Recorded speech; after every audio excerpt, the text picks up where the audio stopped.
मेरे प्यारे साथियों नमस्कार। कैसे आप लोग? आशा करता हूँ अच्छे होंगे। फ्रेंड्स, यह है कॉस्मोस पब्लिकेशन का एनसीईआरटी सार संग्रह, जो कि 15वां संस्करण का है। कक्षा 6 से लेकर के कक्षा 12 तक सहित वन लाइनर फॉर्म में इसे प्रस्तुत किया गया है। 6 से लेकर के 12 तक में जितने भी विषयवार जितने भी कंटेंट होते हैं, फैक्ट्स होते हैं, सारे फैक्ट्स को वन लाइनर फॉर्म में प्रस्तुत करने का भरसक प्रयास किया गया है। वही सी चीज़ों को ये ज़्यादा तवज्जो दिया गया है इसमें, जो कि आपके जितने भी वनडे प्रकार की परीक्षाएं होती है उसमें जो जीएस का वेटेज होता है, जीएस के प्रश्न होते हैं, उन सारे प्रश्नों को का भरसक प्रयास किया गया है कि यहाँ से प्रश्न आ ही जाएंगे, यह इतना तो है, तय है। ठीक है ना। अध्यावार रिवीजन नोट्स भी समझ सकते हैं इसको, या महेश कुमार बंडवाल सर के द्वारा जो है इसको संपादित किया गया है। इसमें विषयवार जो है क्रमिक रूप में सारे विषयों को संकलित किया गया, सारे विषयों को के जो है फैक्ट्स हैं एनसीईआरटी के 6 से लेकर के 12 तक के सारे चीज़ों को इसमें जो है स्थान दिया गया है। देखिए, राज्य व्यवस्था हो गया, भारत का भूगोल हो गया, विश्व का भूगोल हो गया, विज्ञान हो गया, है ना। विज्ञान में भी तीनों चीज़ है, रसायन विज्ञान, जीव विज्ञान, भौतिक विज्ञान, पर्यावरण है ना। ये सब चीज़ है। मध्यकालीन भारत, है ना, प्राचीन भारत का इतिहास, आधुनिक भारत का इतिहास, देखिए सब कुछ है। और जो है ये आपका खेल कूद से रिलेटेड पुरस्कार, सम्मान, विविध वगैरह सब कुछ है। तो इसमें शुरू किया गया भारतीय राज्य व्यवस्था से, तो हम लोग भी भारत की राज्य व्यवस्था से ही शुरू करेंगे। भारतीय राज्य व्यवस्था क्या होती है इसको समझिए, जिसको इंडियन पॉलिटी कहते हैं। और एक चीज़ समझिए, शुरू करने से पहले थोड़ा समझ लीजिए कि पॉलिटिकल साइंस और इंडियन पॉलिटी में क्या अंतर होता है। पॉलिटिकल साइंस मतलब राजनीतिक शास्त्र या राजनीतिक विज्ञान कहते हैं, जिसमें सैद्धांतिक पक्षों का हम अध्ययन करते हैं, उन्हीं सिद्धांतों का अध्ययन करते हैं जिस सिद्धांत के आधार पर किसी देश विशेष का शासन संचालित होता है। ठीक है ना।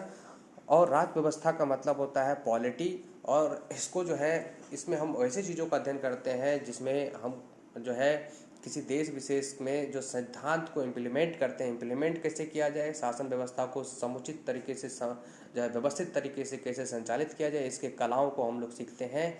क्योंकि शासन करना भी एक कला है ना, इम्प्लीमेंट करना भी कला है। सिद्धांतों को इम्प्लीमेंट करना भिन्न भिन्न इंस्टीट्यूशन के माध्यम से, भिन्न भिन्न संस्थाओं के माध्यम से जो है हम अपने देश के शासन को संचालित करते हैं। अलग अलग मैकेनिज्म है, अलग अलग सिस्टम है, काम करता है, अलग अलग तंत्र है, उस तंत्रों को पढ़ते हैं। और इसके लिए जड़ में संविधान होता है। संविधान के सुझाए गए रास्ते, उनके द्वारा दिए गए बुनियादी नियमों के आधार पर किसी देश विशेष का शासन संचालित होता है।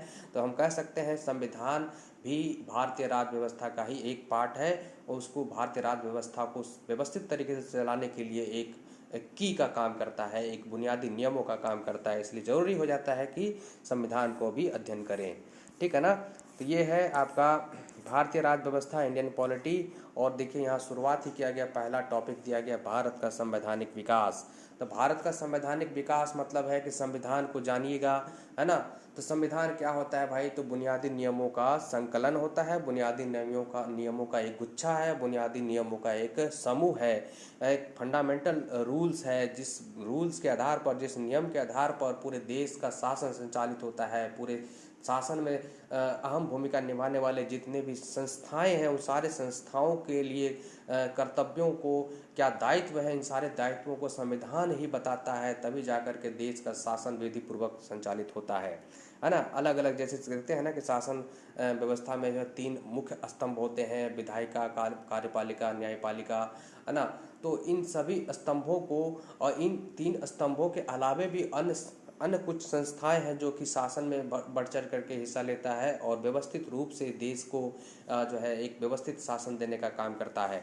तो इसलिए संविधान को जानना आवश्यक है। तो ऐसे भी हम लोग जानते हैं कि हमारा खुद का संविधान बनने से पहले भारत में जो शासन ब्रिटिश के हाथ में था, तो ब्रिटिश लोग यहाँ पर शासन करने के लिए समय समय पर अधिनियम पारित किया जाता था। ब्रिटिशों के द्वारा यहीं के समाज में, भारत के समाज में शासन करने के लिए समय समय पर अधिनियम पारित किया जाता था। लेकिन जब हमारी बारी आई, हमें संविधान बनाने का मौका मिला, तो हम लोगों ने, हमारे पूर्वज ने, जो भी संविधान सभा के सदस्य के रूप में निर्वाचित होकर आए थे, उन्होंने संविधान को निर्माण किया। तो उन्होंने भी जो है अंग्रेजों के द्वारा बनाए गए, समय समय पर जो बनाए गए अधिनियम थे, उनको ही आधार बनाया। इसलिए ज़रूरी हो जाता है कि ब्रिटिश के द्वारा जो समय समय पर अधिनियम बनाया गया था उसको भी अध्ययन करना, और उसमें भी ऐसे ऐसे बिंदुओं को जानना जो जिस बिंदु को जो है हमारे संविधान में भी तवज्जो मिला और कहीं न कहीं आज भी वह प्रासंगिक है। इसलिए इसको कहते हैं संविधान की ऐतिहासिक पृष्ठभूमि। और इस पृष्ठभूमि में सबसे पहला अधिनियम जो अंग्रेजों के लिए यहाँ पर बना था, एक चीज़ समझ लीजिए, अंग्रेज यहाँ पर एक कंपनी के रूप में आया था, व्यापार करने आया था। धीरे धीरे उनका राजनीतिक नियंत्रण यहाँ स्थापित हुआ, और जब राजनीतिक नियंत्रण स्थापित हो गया तो फिर अब जो है व्यापार पर कम ध्यान और राजनीतिक नियंत्रण पर अधिक जोर होने लगा।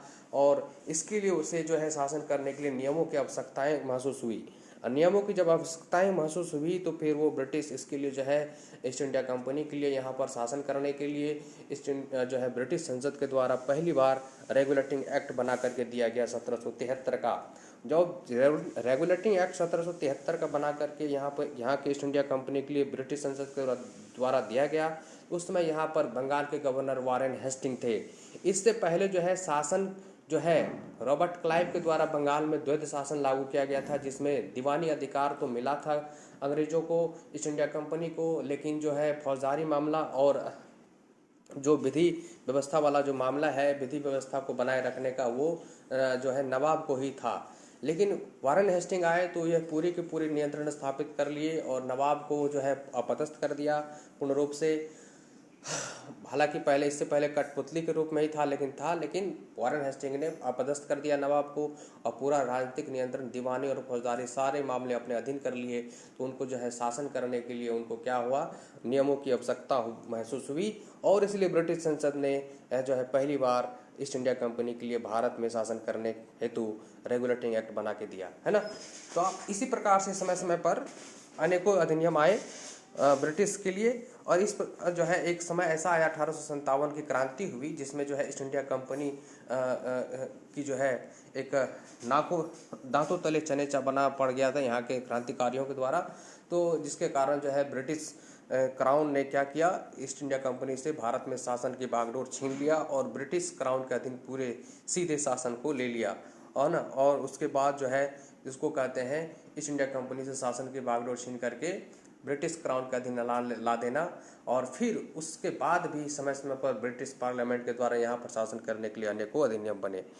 तो उन सारे अधिनियमों में से कुछ कुछ बिंदुओं को निकालने का प्रयास हम लोग करेंगे, उन सारे बिंदुओं को देखेंगे जो कि परीक्षा के लिए इम्पोर्टेंट है। वैसे तो हर अधिनियम में बहुत सारे बिंदुओं की चर्चा की गई है, लेकिन परीक्षा के दृष्टिकोण से जो महत्वपूर्ण होगा उन्हीं सब चीज़ों को टच किया गया है इस पुस्तक में।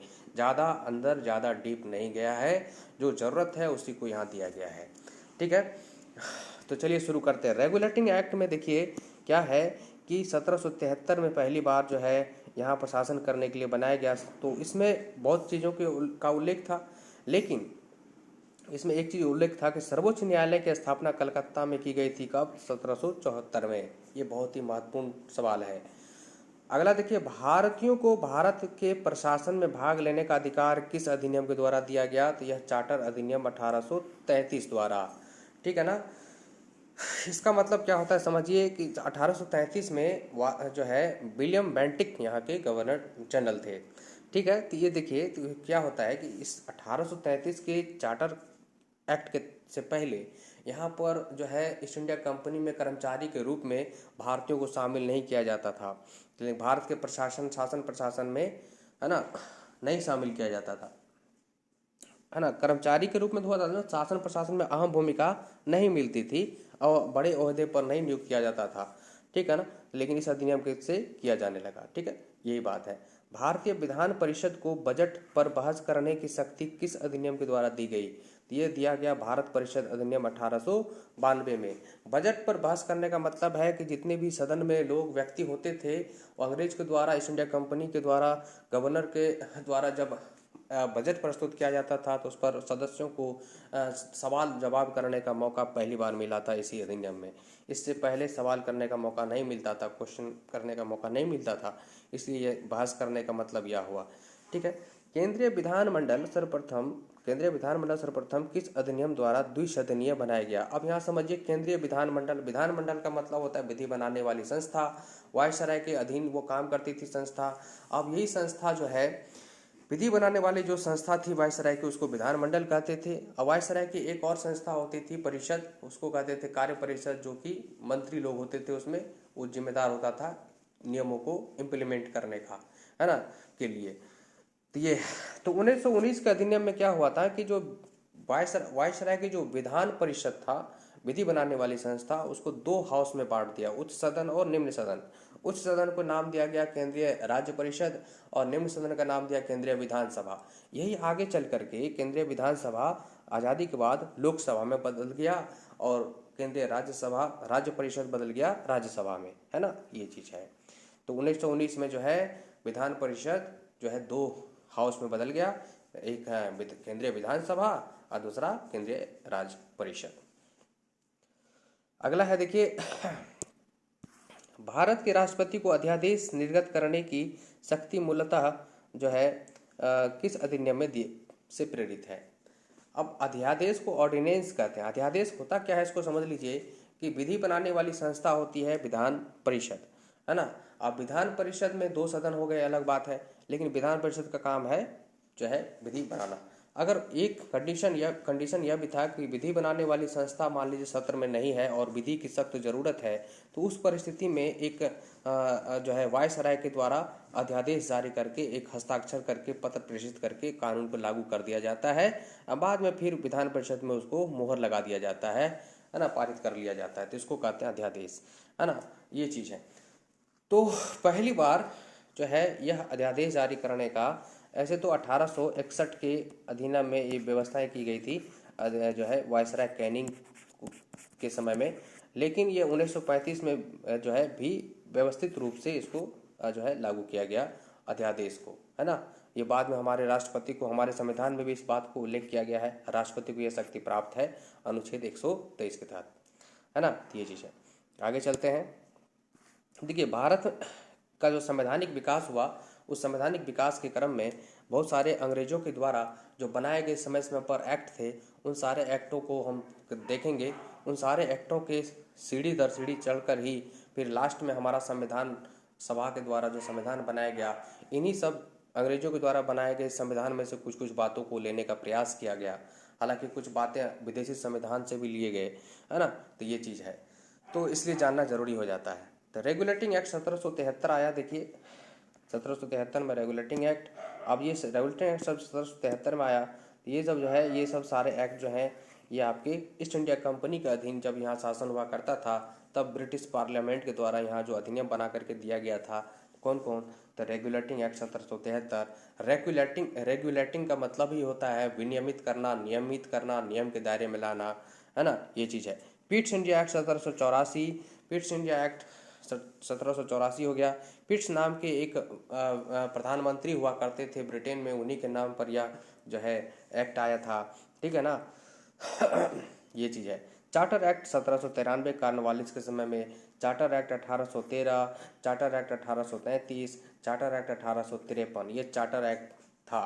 अब देखिए, ब्रिटिश क्राउन के अधीन जब शासन आ गया 1857 के क्रांति के बाद, तब जो यहाँ पर शासन करने के लिए अधिनियम बने, उसको देख लीजिए। भारत शासन अधिनियम 1858, भारत परिषद अधिनियम 1861, भारत परिषद अधिनियम 1892, भारत परिषद अधिनियम 1909। इसको जो है पार्लियामेंटो सुधार अधिनियम भी कहते हैं 1909 को, ये परीक्षा में पूछा जाता है। भारत शासन अधिनियम 1919, इसको मॉन्टेग्यू चेम्सफोर्ड सुधार अधिनियम भी कहा जाता है 1919 को।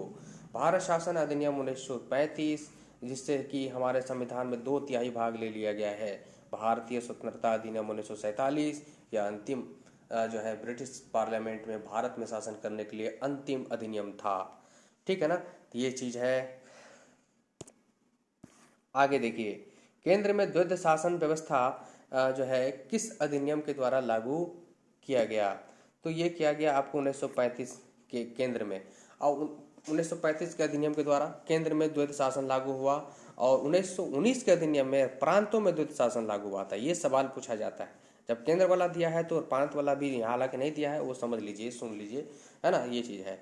तो प्रांतों में 1919 में लागू हुआ था द्वैध शासन, और केंद्र में 1935 में। अब ये द्वैध शासन क्या होता है इसको समझ लीजिए।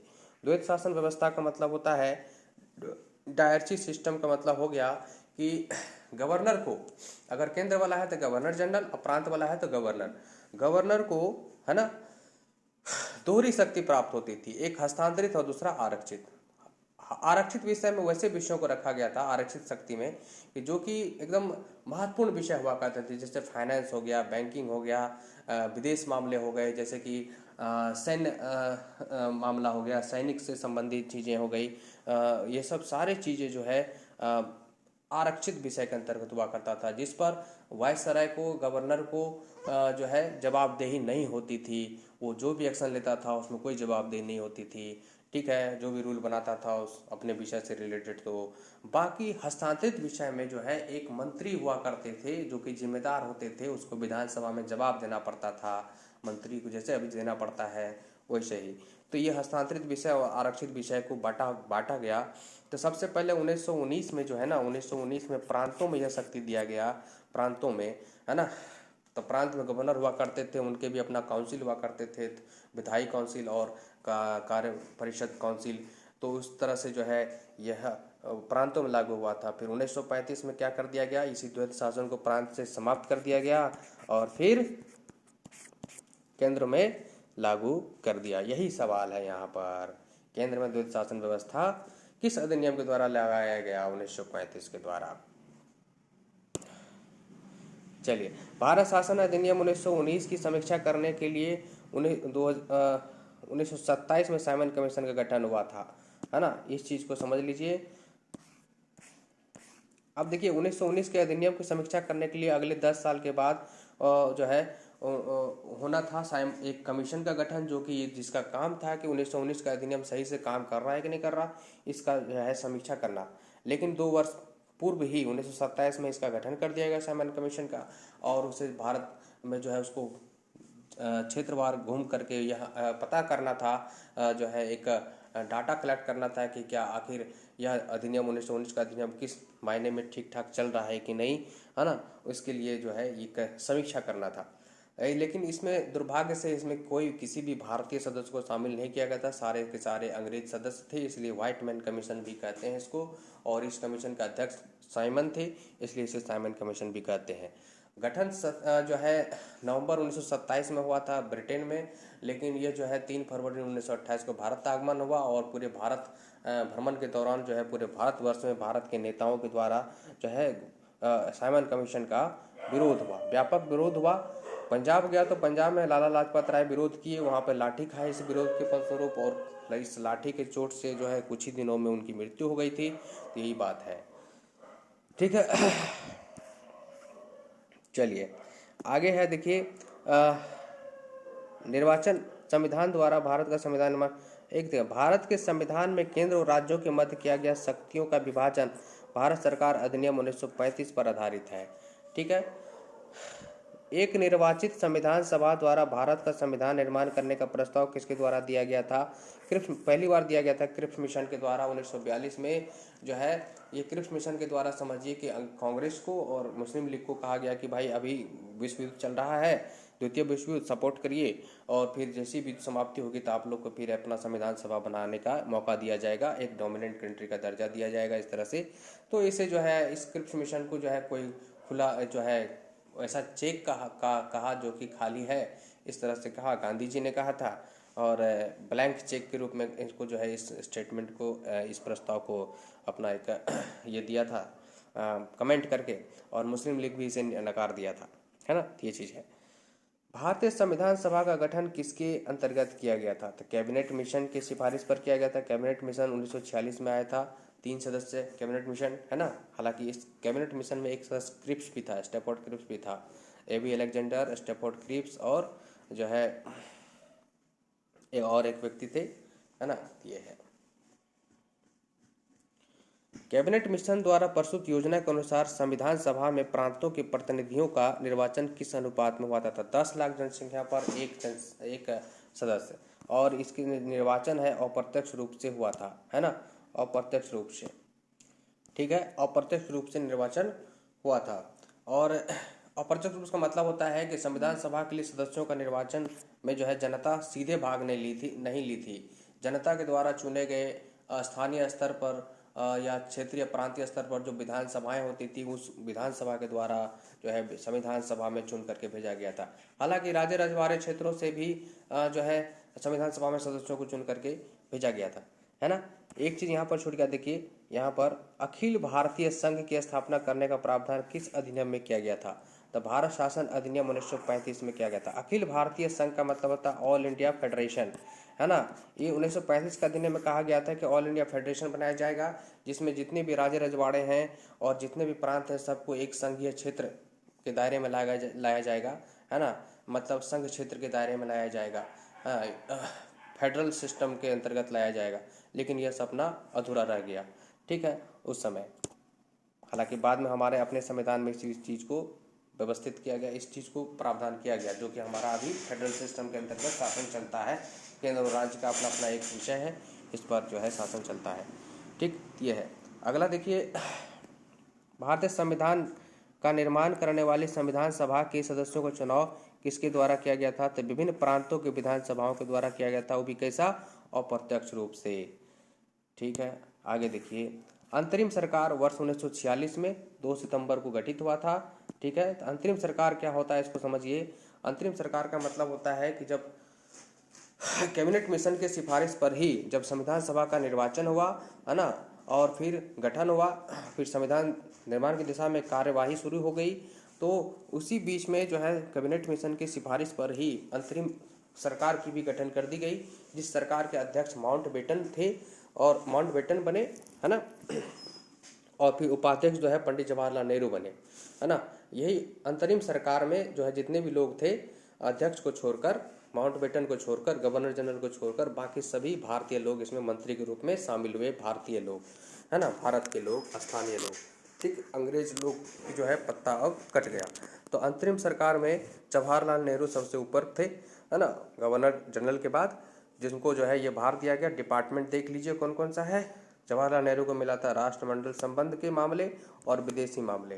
कह सकते हैं राष्ट्रमंडल का मतलब होता है कॉमनवेल्थ। कॉमनवेल्थ जो है भारत, जब कॉमनवेल्थ उसी समय बना ही था, तो कॉमनवेल्थ मामले का मंत्री भी बन गए। कॉमनवेल्थ मतलब होता है कि वैसे देशों का समूह जिस देश में कभी न कभी ब्रिटेन का राज रहा था, ब्रिटिश का राज रहा था, शासन रहा था, ठीक है। तो इस तरह से करीब 54 देश है राष्ट्रमंडल में अभी, ये है।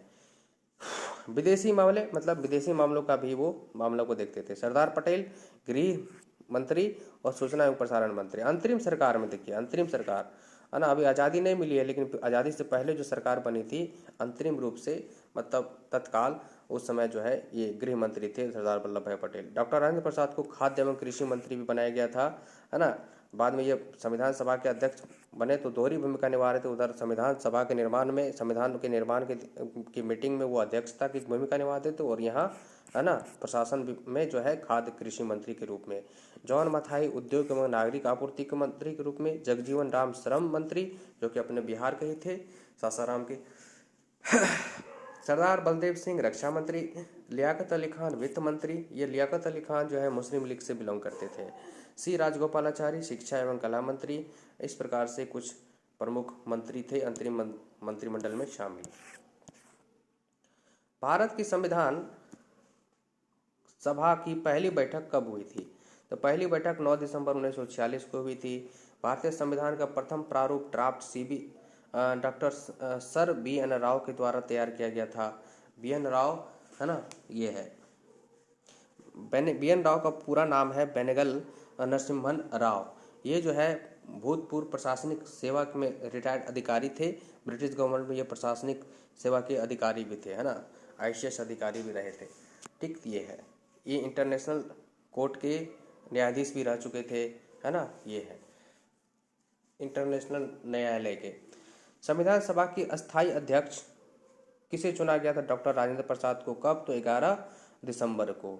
संविधान सभा में पंडित नेहरू के द्वारा उद्देश्य प्रस्ताव कब प्रस्तुत किया गया था? 13 दिसंबर 1946 को। जो है यह उद्देश्य प्रस्ताव क्या था कि बस संविधान सभा की मीटिंग हो गई, उसमें यह प्रस्ताव रखा गया पंडित नेहरू के द्वारा कि हम लोग आखिर किस उद्देश्य से इस मीटिंग में बैठे हैं, संविधान सभा में हम लोग अलग अलग क्षेत्रों से किस उद्देश्य से हम लोग चुनकर आए हैं, हमारा सपनों का भारत कैसा होगा, हमारा संविधान कैसा होगा, क्या क्या प्रोविजन होगा, मतलब एक टारगेट फिक्स करना, है ना, कि अगले कुछ दिनों में, कुछ वर्षों में हम लोग जब अपना संविधान बनाएंगे तो हमारा संविधान कैसा होगा और किस किस दिशा में काम करेंगे, कैसा हम लोग संविधान चाहते हैं, ताकि उस दिशा में हम लोग अपना काम करें। तो यही था उद्देश्य प्रस्ताव। इस उद्देश्य प्रस्ताव को सर्वसम्मति से एक्सेप्ट कर लिया गया संविधान सभा में। कब? तो 22 जनवरी 1947 को। फिर उसके बाद फिर कार्यवाही शुरू हो गई, संविधान निर्माण की दिशा में काम आगे बढ़ने लगा और संविधान सभा में जो है समितियों का गठन होने लगा और अलग अलग समिति गठित हुए और अलग अलग समितियों को अलग अलग काम सौंपे गए। ठीक है ना, ये चीज़ है। भारतीय संविधान के निर्माण काल में संविधान सभा के कुल कितने अधिवेशन हुए थे? तो 12 अधिवेशन हुए थे और निर्माण में कुल कितने समय लग गए थे? 2 वर्ष 11 महीना 18 दिन लग गए थे। 2 वर्ष 11 माह 18 दिन लग गए थे। भारतीय संविधान सभा के संवैधानिक सलाहकार कौन थे? तो संवैधानिक सलाहकार जो थे सर BN राव थे।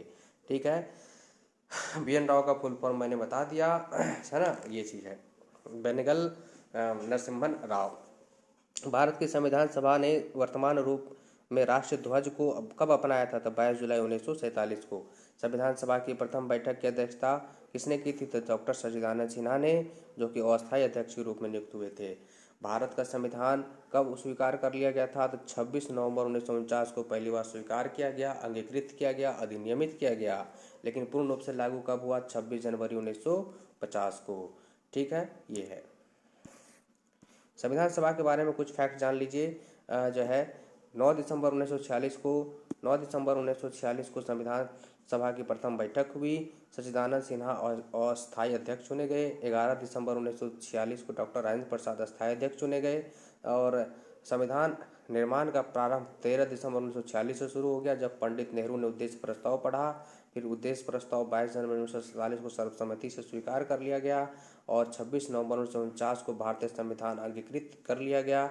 26 जनवरी 1950 को संविधान पूर्ण रूप से लागू हो गया। ठीक है, ये कुछ फैक्ट्स हैं।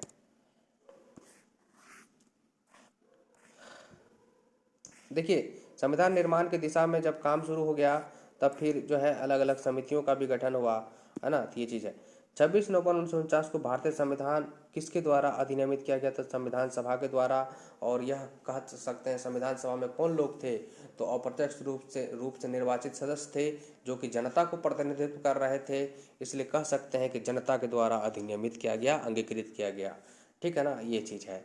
जन गण मन को भारत को राष्ट्रगान के रूप में कब अपनाया गया था? तो 24 जनवरी 1950 को।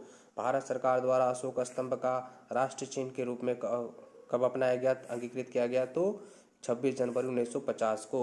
संविधान सभा की सलाहकार समिति के अध्यक्ष सरदार वल्लभ भाई पटेल थे। ये डॉट है, यहाँ पर अधूरा मैसेज है। देखिए, संविधान सभा के सलाहकार थे, संवैधानिक सलाहकार BN राव थे, ये बात तो ठीक है। लेकिन जो सरदार वल्लभ भाई पटेल थे ना, वो थे मौलिक अधिकार एवं अल्पसंख्यक संबंधी संविधान सभा के समिति के अध्यक्ष, है ना, अल्पसंख्यक संबंधी एवं मौलिक अधिकार संबंधी समिति के अध्यक्ष थे, है ना, ये बात है। संविधान सभा की झंडा समिति के अध्यक्ष कौन थे? डॉक्टर राजेंद्र प्रसाद। ठीक, ये है। प्रमुख समितियों का नाम और उसके अध्यक्ष के बारे में देख लीजिए।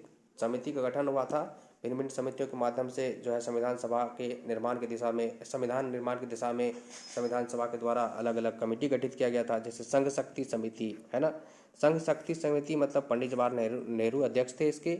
इस समिति में और भी लोग मेंबर थे, अध्यक्ष का नाम होता है, इसीलिए अध्यक्ष को देख रहे हैं। संघीय संविधान समिति, संघ शक्ति समिति मतलब इस समिति का काम था कि केंद्र को क्या पावर रहेंगे, केंद्र को क्या शक्तियां रहेगी, इसके बारे में उस समिति का काम था। अलग अलग चीज़ों को, नियमों को संकलित करके लाना और फिर संविधान सभा में डिबेट कराना, उसको छानने का प्रयास करवाना, छानवाना, है ना, डिबेट करके फिर उसमें से छान करके बाहर निकलवाना। ये संघीय संविधान समिति का मतलब होता था कि केंद्र और राज्य के बीच में क्या रिलेशन रहेंगे, इसको लेकर के चीज़ों को जो है लाना और उस पर बहस करवाना, और तब जाकर के प्योरिटी के साथ उसको संविधान में जो है जगह देना। प्रांतीय संविधान समिति का मतलब होता था सरदार वल्लभ भाई पटेल, प्रांत की क्या शक्तियाँ होंगी इसके बारे में इसको काम दिया गया। आप नियम को लाइए, कहाँ कहाँ से कलेक्ट करके आखिर क्या क्या रहेंगे प्रांत के अधिकार, ठीक है ना। ये समितियों को काम सौंपा गया था। फिर संविधान सभा में इस पर डिबेट होता था, है ना, और फिर उसका प्रारूप तैयार होता था। तो प्रारूप समिति जिसके भीमराव अम्बेडकर अध्यक्ष थे, तो वो उनका काम बहुत बड़ा होता था। सारे समितियों के द्वारा लाए गए सूचनाओं पर डिबेट होना, फिर उसको संकलित करना और उसको फिर ड्राफ्टिंग करना, ये काम जो है भीमराव अम्बेडकर की अध्यक्षता वाले ड्राफ्टिंग कमेटी का था। प्रारूप समिति सबसे महत्वपूर्ण समिति है ना, ये है देखिए भीमराव अम्बेडकर की अध्यक्षता में। मौलिक अधिकारों एवं अल्पसंख्यक संबंधी परामर्श समिति सरदार वल्लभ भाई पटेल। प्रक्रिया नियम समिति राजेंद्र प्रसाद। मतलब प्रक्रिया नियम मतलब संविधान सभा का संचालन कैसे होगा, क्या नियम होगा, ये सब संबंधी है ना। राज्यों के लिए समिति पंडित जवाहरलाल नेहरू, ठीक है ना। संचालन समिति डॉक्टर राजेंद्र प्रसाद, ठीक है ना, ये है। संविधान सभा के कार्यों से संबंधित समिति के अध्यक्ष कौन थे? जीवी मावलंकर, है ना। कार्यों से रिलेटेड जो उसमें संसदीय कार्य मंत्री बोलते हैं ना, ये चीज हो गया। संसद में जो कार्य होंगे उससे रिलेटेड वो अध्यक्ष जीवी मावलंकर। कैसे कार्य होगा, कोई छोटी मोटी चीजें जो है क्या घटा क्या बढ़ा, इससे रिलेटेड, है ना। डॉक्टर बी आर अम्बेडकर की अध्यक्षता में संविधान सभा प्रारूप समिति जो डॉक्टर भीमराव अम्बेडकर समेत 7 लोग थे, है ना। वो स्वयं और फिर 6 अन्य सदस्य हुआ करते थे, है ना। ये चीज है। इन सदस्यों का नाम देख लीजिए यहाँ पर, ड्राफ्टिंग कमेटी के सदस्यों का नाम। आगे देखिए, संविधान सभा ने डॉक्टर बी आर अम्बेडकर की अध्यक्षता में प्रारूप समिति का गठन कब किया था? तो 29 अगस्त 1947 को, है ना। ये है। डॉक्टर बी आर अम्बेडकर का संविधान सभा में निर्वाचन किस प्रेसिडेंसी से हुआ था? तो पहले तो हुआ था बंगाल प्रेसिडेंसी से, और फिर जो बंगाल का हिस्सा जब आज़ादी के बाद पाकिस्तान में चला गया, बांग्लादेश पूर्वी पाकिस्तान के हिस्से बन गया, पाकिस्तान का हिस्सा बन गया, तब वो फिर से उनको जो है भीमराव अम्बेडकर को बॉम्बे प्रेसिडेंसी से चुन करके लाया गया, है ना। ताकि संविधान सभा में, चूंकि उनका तो बहुत अहम रोल था, अहम भूमिका निभा रहे थे, इसलिए उनको बॉम्बे प्रेसिडेंसी से दोबारा लाया गया। आगे देखिए, भारतीय संविधान में मौलिक कर्तव्यों का विचार किस देश के संविधान से लिया गया है? तो रूस के संविधान से लिया गया है। हुआ क्या है कि अन्य देशों से भी हम लोग कुछ स्रोत लिए हैं अपने संविधान में, तो इसको भी हम लोग देखते हैं। राज्य के नीति निर्देशक सिद्धांत, जिसको डीपीएसपी कहते हैं, directive principle of state policy की संकल्पना किस संविधान से लिया गया है? तो आयरलैंड से लिया गया, है ना। ये है। भारतीय संविधान की प्रस्तावना में सम्मिलित स्वतंत्रता, समानता, बंधुत्व का सिद्धांत किससे लिया गया? तो फ्रांस से लिया गया, फ्रांस की क्रांति से लिया गया। वहाँ जो है स्वतंत्रता, समानता और बंधुत्व, ये क्वेश्चन पूछ लिया जाता है ना। भारतीय न्यायिक पुनर्विलोकन की व्यवस्था संयुक्त राज्य अमेरिका के संविधान से लिए हैं। न्यायिक पुनर्विलोकन का मतलब होता है कि न्यायपालिका के द्वारा जो जिस विषय पर निर्णय दे दिया गया है उस पर पुनः फिर से जो है संज्ञान में लेना और फिर से निर्णय देने का शक्ति, है ना। फिर से नए प्रकार से, नए टाइप से निर्णय देने का शक्ति, है ना। इसको कहते हैं पुनरावलोकन। ये है। भारतीय संविधान एक विशेष संविधान सभा द्वारा निर्मित एवं लिखित संविधान है। इस दृष्टिकोण से भारतीय संविधान अमेरिकी संविधान के समतुल्य है। ठीक है, लिखित संविधान है, बात सही है। भारतीय संविधान में संवैधानिक संशोधन, कॉन्स्टिट्यूशनल अमेंडमेंट का प्रावधान किस देश से लिया गया था? दक्षिण अफ्रीका से। हमारे संविधान में कुछ चीज़ों को संशोधन करने की भी व्यवस्था है अनुच्छेद 368 के तहत। तो ये व्यवस्थाएं हम जो है लिए हैं कहाँ से? दक्षिण अफ्रीका के संविधान से। ठीक है। भारत के संविधान में सम्मिलित आपातकालीन जो व्यवस्था है, आपातकालीन इमरजेंसी प्रोविजंस, किस देश से लिए हैं? तो जर्मनी के संविधान से। शक्तिशाली केंद्र के साथ भारत की संघात्मक व्यवस्था, यह हम किस संविधान से लिए हैं? तो ये लिए हैं कनाडा से। मतलब शक्तिशाली केंद्र के साथ राज्य का भी अस्तित्व रहेगा, ये लिए हम कनाडा से। ठीक है ना। केंद्र का शक्ति ज़्यादा रहेगा राज्यों की अपेक्षा, है ना।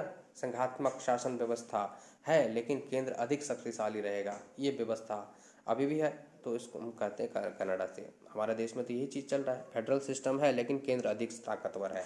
भारत के संविधान में सम्मिलित समवर्ती सूची वाला जो व्यवस्था है, ये लिए हम कहाँ से? ऑस्ट्रेलिया से एक संविधान से। समवर्ती सूची क्या होता है कि केंद्र और राज्य को शासन करने के लिए अलग अलग सूची की व्यवस्था की गई। केंद्र सूची, राज्य सूची, समवर्ती सूची। केंद्र सूची पर कानून बनाने का अधिकार केंद्र को होता है, राज्य सूची पर राज्यों को होता है, समवर्ती सूची पर दोनों को होता है ना। ये चीज़ है। अगर केंद्र बना लिया है तो फिर राज्य को उस पर नहीं होगा, समवर्ती सूची में। आगे आएगा, पढ़ेंगे उसको भी। भारतीय संविधान में निहित विधि द्वारा स्थापित प्रक्रिया जो व्यवस्था है वो किस देश से ली है? तो जापान से। विधि द्वारा स्थापित प्रक्रिया मतलब होता है कि विधि के द्वारा ही सब कुछ किया जाएगा, बिना विधि का कुछ नहीं किया जाएगा, है ना। बिना विधि का कुछ नहीं किया जाएगा। भारतीय संविधान में मूल कर्तव्यों फंडामेंटल ड्यूटीज का प्रावधान प्रावधान किस देश के संविधान से लिया गया? तो रूस से, है ना। मौलिक अधिकार के साथ साथ मौलिक कर्तव्य होना चाहिए, तो ये रूस के संविधान से लिया गया। सरदार स्वर्ण सिंह समिति के सिफारिश के आधार पर इसे बाद में जोड़ा गया संविधान संशोधन के तहत। 42वां संविधान संशोधन 1976 के तहत जोड़ा गया मौलिक कर्तव्य को। प्रारंभ में 10 मौलिक कर्तव्य था, अब 11 हो गया है। भारतीय संविधान में संसदीय विशेषाधिकार पार्लियामेंट्री प्रिविलेज किस संकल्पना किस देश के संविधान से लिया गया? तो ब्रिटेन के संविधान से। ये संसदीय विशेषाधिकार का मतलब क्या होता है, इसको समझिए कि संसद में जो है जितने सदस्य होते हैं, संसद के जितने हाउस होते हैं, अपर हाउस, लोअर हाउस, ये और उनके पीठासीन वगैरह, सबको अपना एक कुछ अधिकार मिला हुआ है, अपना एक उनको जो है संवैधानिक संरक्षण मिला हुआ है, जिसको उसको हम विशेषाधिकार कहते हैं। कुछ अधिकार विशेष रूप से मिला हुआ है ना। जैसे कि वो जो है कार्यवाही चल रहा होगा तो उसको कोई मामला है तो कोर्ट में वो नहीं उपस्थित हो सकता, आदेश जज के आदेश के बावजूद भी वो सदस्य चाहेगा तो नहीं जाएगा। ये सांसदों को एक विशेषाधिकार है, ठीक है। इसी प्रकार से बहुत सारे विशेषाधिकार होते हैं, तो इसको कहते हैं संसदीय विशेषाधिकार, है ना। आगे देखिए जो है किस देशों से क्या क्या लिया गया है, इसको दिखा गया है बॉक्स में। भारत के संविधान में सम्मिलित मूल अधिकार फंडामेंटल राइट किस देश के संविधान से लिया गया है? तो ये संयुक्त राज्य अमेरिका के संविधान से लिया गया। संयुक्त राज्य अमेरिका के संविधान से क्या क्या लिया गया, एक बार देख लीजिए इसको बढ़िया से, ये देखना बहुत जरूरी है किस देश से क्या क्या लिया गया है ना, ये चीज़ है। देखिए संयुक्त राज्य अमेरिका से प्रस्तावना के शब्द, प्रस्तावना जब हम पढ़ते हैं, हम भारत के लोग भारत को संपन्न प्रभुत्व संपन्न समाजवादी पंथनिरपेक्ष लोकतंत्रात्मक गणराज्य बनाने के लिए इस आदि आदि जो पढ़ते हैं, ये प्रस्तावना के शब्द हम भारत के लोग जो हैं ये हम लिए हैं यूएसए से। मूल अधिकार जो हम लिए हैं अब यूएसए से। स्वतंत्र न्यायपालिका की व्यवस्था हम यूएसए से लिए हैं। न्यायिक पुनरावलोकन की व्यवस्था अभी बता दिए थे, न्यायिक पुनरावलोकन क्या होता है, ये भी हम यूएसए से लिए हैं। सर्वोच्च न्यायालय एवं उच्च न्यायालय के न्यायाधीशों को पद से हटाने की जो व्यवस्था है, जो संकल्प पारित करके हम हटाते हैं, महाभियोग जिसको कहते हैं, तो उसकी व्यवस्था भी जो है हम संयुक्त राज्य अमेरिका से लिए हैं। राष्ट्रपति पर जो महाभियोग लगाते हैं उसको हटाने के लिए जो प्रक्रिया है वो भी हम यूएसए के संविधान से लिए हैं। जनहित याचिका जिसको PIL कहते हैं, है ना, PIL, ये बाद में यह